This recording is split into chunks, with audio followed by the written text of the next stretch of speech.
18 పడిమెట్ల పైకెక్కి గుడికేగు భక్తులకు ఎదురొచ్చే బంగారు స్వామి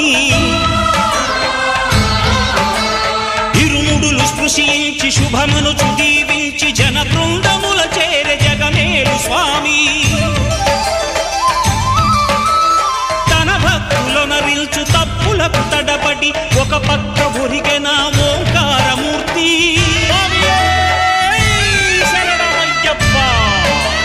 స్వాములందరూ తనకు సాయము కాగా ధీమంతుడై లేచే ఆ కన్య స్వామి పట్టబంధము వీడి భక్తతతికై